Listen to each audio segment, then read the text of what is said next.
Dear friends, मैं doctor कांचन दुरुक्कर, मैं IVF consultant हूँ और पिछले 10 ईयर्स से पुणे में कार्यरत हूँ। आज हम इस वीडियो में एक बहुत ही इम्पोर्टेंट आईवीएफ के बारे में जानकारी पाने वाले हैं।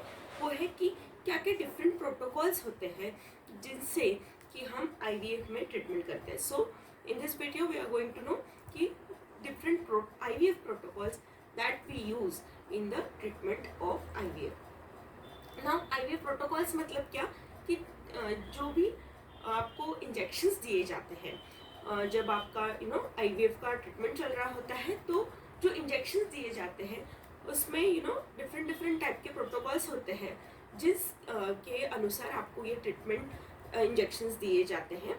सो इसमें कौन सा प्रोटोकॉल आपके लिए आपके फर्टिलिटी स्पेशलिस्ट चुनते हैं, इसके लिए भी बहुत सारी चीज़ें जो है वो पहले आपकी एनालाइज हम लोग करते हैं, इवेल्युएट करते हैं। सो इसमें पहले तो होता है आपका एज, बहुत इंपॉर्टेंट एज आपका है। उसके अलावा पिछले आपने कौन से ट्रीटमेंट लिए हैं, पहले आपने कुछ आईवीएफ कराया है तो उसमें कौन सा प्रोटोकॉल आपके लिए यूज़ किया गया है और उसके रिजल्ट आपके लिए कैसे थे। उसके अलावा आपका एमएच मतलब ओवेरियन रिजर्व, मतलब आप कौन से कैटेगरी में हो, मतलब क्या आप पीसीओएस है आपको, कि आपको ज़्यादा ही एग्स है, पीसीओडी है, आप नॉर्मल आपको एग काउंट है, या फिर आप पुअर रिस्पॉन्डर हो, मतलब आपका एएमएच जो है वो कम है। सो इन 3 कैटेगरी में जनरली हम लोग जो है वो डिवाइड करते हैं। अगर कोई भी पेशेंट जिनका हमें स्टिमुलेशन स्टार्ट करना है तो उसके अकॉर्डिंगली हम ये प्रोटोकॉल जो है वो डिसाइड करते हैं। उसके अलावा और भी कई फैक्टर्स होते हैं कि जैसे मैंने पहले बोला कि प्रीवियसली अगर आपका आईवीएफ हुआ है तो उसमें कौन सा प्रोटोकॉल आपके लिए यूज़ हुआ है, वो आपके लिए कितना बेनिफिशियल था, नहीं था। आपको एंडोमेट्रियोसिस है तो उसके लिए थोड़ा अलग प्रोटोकॉल हम लोग यूज़ कर सकते हैं। सो और एएमएच ओवेरियन रिजर्व, इसके बारे में भी मैंने आपसे बोला। सो ये जो चीज़ें हैं वो हम कंसिडर करते हैं जब भी आपके लिए हम कोई प्रोटोकॉल डिसाइड करते हैं। सो प्रोटोकॉल्स में जनरली हम पहले से ही प्लान कर लेते हैं कि आपको जो भी इंजेक्शंस हम देने वाले हैं वो कैसे कैसे देने वाले हैं। सो अभी इसमें इम्पॉर्टेंट या फिर मोस्ट कॉमन जो प्रोटोकॉल है वो है एंटागोनिस्ट प्रोटोकॉल। एंटागोनिस्ट प्रोटोकॉल जो है वो मोस्ट कॉमनली हम लोग जो है आईवीएफ ट्रीटमेंट में देते हैं। उसके अलावा और भी कई प्रोटोकॉल होते हैं जिसमें कि लॉन्ग प्रोटोकॉल होता है, अगोनिस्ट प्रोटोकॉल, फिर माइल्ड स्टिमुलेशन करके एक प्रोटोकॉल होता है। उसके अलावा पीपोज मतलब कि प्रोजेस्टेरॉन प्राइम्ड ओवेरियन स्टिमुलेशन करके भी एक प्रोटोकॉल होता है। उसके अलावा माइक्रोडोज फ्लेयर प्रोटोकॉल, ये भी कुछ जब ओवेरियन रिजर्व आपका कम है उस केस में ये प्रोटोकॉल हम आपके लिए यूज़ कर सकते हैं। सो ये हो गया है डिफरेंट प्रोटोकॉल्स। इसमें अब एंटागोनिस्ट प्रोटोकॉल जो कि मोस्ट कॉमनली यूज़ किया जाता है, और वो कोई भी आप इन जो 3 डिफरेंट टाइप्स मैंने बोले हैं उन कोई भी 3 ग्रुप में आप फॉलो हो रहे हो, फिर भी सारे ही ग्रुप में ये प्रोटोकॉल जो है वो यूज़ किया जा सकता है, वो है एंटागोनिस्ट प्रोटोकॉल। अब ये जो है इसमें हम लोग जनरली सेकेंड डे से आपको गोनाडोट्रोपिन्स मतलब कि बीज बढ़ने के इंजेक्शंस देते हैं। उसके बाद जनरली हम लोग 6वें दिन जो है सोनोग्राफी में हम देखते हैं कि आपके बीज जो है वो प्रॉपरली बढ़ रहे हैं। तो एक बीज अगर हमारा 14 mm से ऊपर हो गया है तो हम लोग इसमें एंटागोनिस्ट नाम का एक इंजेक्शन जो है, इंजेक्शन सिट्रोटेड जो है वो हम ऐड करते हैं अलॉन्ग विद गोनाडोट्रोपिन्स। मतलब आपको अभी तक की एक इंजेक्शन चल रहा था उसमें और एक इंजेक्शन जो है वो ऐड करते हैं, और ये इंजेक्शन आपका जो है ओवम पिकअप होने के पहले तक ये इंजेक्शन जो है वो चलते रहता है, रोज़ ये इंजेक्शन आपको चलेगा। सो ये इंजेक्शन बहुत ही इंपॉर्टेंट क्रूशियल इंजेक्शन होता है एंटागोनिस्ट का इंजेक्शन, जो आपने टाइम पे लेना चाहिए, क्योंकि इसका जो हाफ लाइफ होता है मतलब ड्यूरेशन वो 24 आवर्स का होता है। सो इसे प्रॉपर अपने टाइम पे लेना ये बहुत ही इंपॉर्टेंट है, अलॉन्ग विद आपके जो गोनाडोट्रोपिन मतलब बीज बनने के लिए जो इंजेक्शंस चालू है उनके साथ ये एंटागोनिस्ट इंजेक्शन आपने लेना चाहिए। सो ये प्रोटोकॉल जो है वो काफ़ी इसके ऊपर रिसर्च हुआ है, और ये एक one of the best protocol जो है वो आपके आईवीएफ ट्रीटमेंट में हमें मिला है, और इसके रिजल्ट्स भी काफ़ी अच्छे हैं।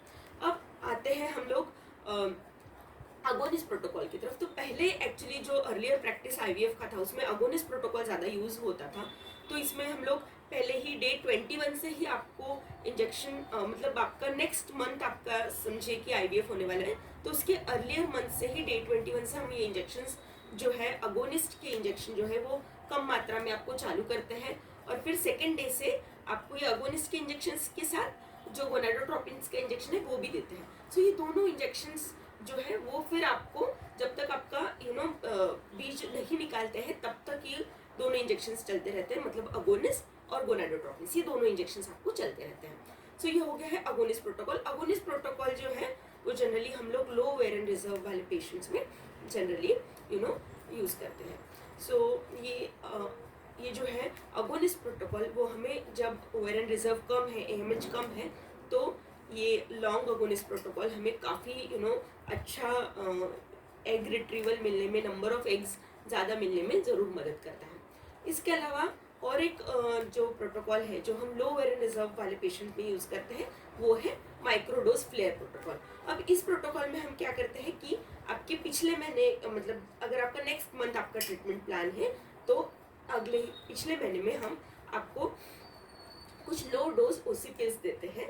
ये लो डोज ओसीपीएस जो है वो ओवरी का जो फंक्शन है उसको थोड़े मात्रा में कम करता है, सेफ रहते हैं ये मेडिसिन। तो ये ओसीपीएस देने के बाद हम नेक्स्ट मंथ में आपको अगोनिस्ट जो है वो कम मात्रा में देते हैं। अगोनिस्ट का इंजेक्शन जो है वो बहुत ही कम डोज में इसमें दिया जाता है, इसलिए इसको माइक्रोडोज फ्लेयर प्रोटोकॉल भी कहते हैं, और इसके साथ आपको गोनाडोट्रोपिन्स के इंजेक्शन दिए जाते हैं। अब ये हो गया माइक्रोडोज प्रोटोकॉल जो कि हम लो वेयर एंड रिजर्व के पेशेंट में यूज़ करते हैं, और ये भी काफ़ी यूजफुल प्रोटोकॉल है जिनका वेयर एंड रिजर्व कम होता है। अब इसके अलावा हम माइल्ड स्टिमुलेशन का भी एक प्रोटोकॉल यूज़ कर सकते हैं। इसमें हम लो डोज मतलब गोनाडोट्रोपिन का डोज जो होता है वो कम रहता है इसमें, और इसके साथ हम कुछ ओरल ओलिजेंस भी आपको देते हैं। सो गोनाडोट्रोपिन्स जो है वो हाफ डोज में रहता है। समझिए कि आपको नॉर्मल प्रोटोकॉल में अगर 300 का डोज हम गोनाडोट्रोपिन्स का दे रहे हैं, सो इसमें 150 IU इतना ही डोज होता है गोनाडोट्रोपिन्स का, और इसके साथ हम ओरल ओलिजेंस in the form of clomiphene citrate आपको देते हैं। तो इसलिए इसको clomiphene citrate primed ovarian stimulation मतलब सीपर्स भी हम इसे कहते हैं। सो ये हो गया है एक माइल्ड स्टिमुलेशन का प्रोटोकॉल। इसमें जनरली जो एग्स बनते हैं वो जो हम कन्वेंशनल स्टिमुलेशन बोलते हैं कि एंटागोनिस्ट प्रोटोकॉल, इसमें अगर 10 to 15 एग्स बनते हैं, तो माइल्ड स्टिमुलेशन में जनरली 7 to 10 एग्स ही हमें बनते हैं। अब ये हो गए हैं माइल्ड स्टिमुलेशन। उसके अलावा और भी प्रोटोकॉल होते हैं जैसे कि पीपर्स प्रोटोकॉल। अब इसमें हम क्या करते हैं, गोनाडोट्रोपिन्स के साथ हम आपको प्रोजेस्टेरॉन का इंजेक्शन टैबलेट्स देते हैं जो कि सेकेंड डे से ही आपको देते हैं। तो इसमें टाइमिंग चाहे इंजेक्शन जो है मतलब एंटागोनिस्ट का इंजेक्शन वो नहीं दिया जाता है, सिर्फ आपको ये डेवरी करके एक टैबलेट हम लोग देते हैं। तो ये भी काफ़ी मददगार प्रोटोकॉल जो है वो सारे ही टाइप्स के पेशेंट्स में दे सकते हैं। So this are the different protocols. ये सारे डिफरेंट प्रोटोकॉल्स हम IVF आपका ट्रीटमेंट जब चल रहा है तब हम देते हैं। लेकिन ऑफकोर्स ये सारी चीज़ें जो है पहले हम एनालाइज करते हैं, आपका एज, AMH, अपने आपका ओवरी में AFC काउंट मतलब कि बीजों की संख्या, और उसके अलावा आपका वेट भी हम देखते हैं। BMI बहुत इंपॉर्टेंट है जो हम देखते हैं, जिसके अनुसार हम डोज डिसाइड करते हैं। उसके अलावा ओवरी में हम डॉपलर्स का भी इस्तेमाल करते हैं जिससे कि भी हम डोज टाइट्रेट कर सकते हैं। सो ये सारी चीज़ें देख के हम डोज और प्रोटोकॉल जो है वो आपके लिए डिसाइड करते हैं। सो आई होप ये वीडियो आपको इन्फॉर्मेटिव लगा हो, जिसमें हमने बात किया है IVF प्रोटोकॉल्स के बारे में। So thank you so much.